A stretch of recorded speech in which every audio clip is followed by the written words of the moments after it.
and exist more beautifully than any human being.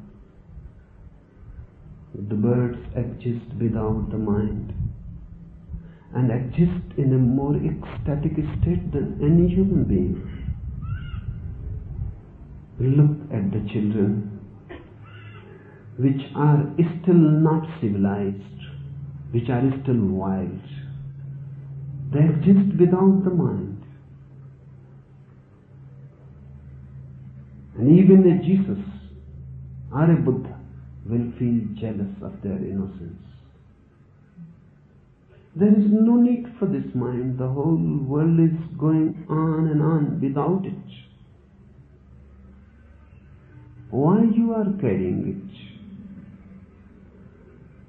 it? Just thinking that it will be too much for the God, too much for existence.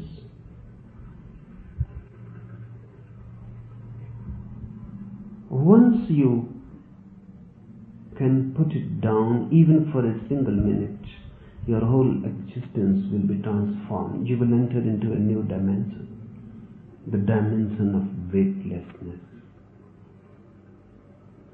And that's what I am going to give you. Wings into the sky, into the heaven. Weightlessness gives you those wings, and roots into the earth.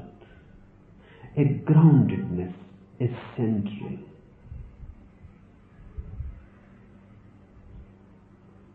This earth and that heaven, both are two parts of the whole.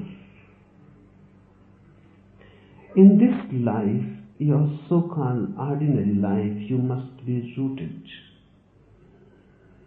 And in your inner space, into the spiritual life, you must be weightless and flying and flowing, floating. Roots and wings I can give to you if you allow, because I am only a midwife. I cannot force the child out of you, and a forced child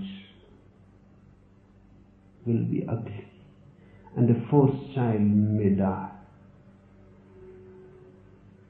Just allow me. The child is there. You are already pregnant. Everybody is pregnant with God. The child is there, and you have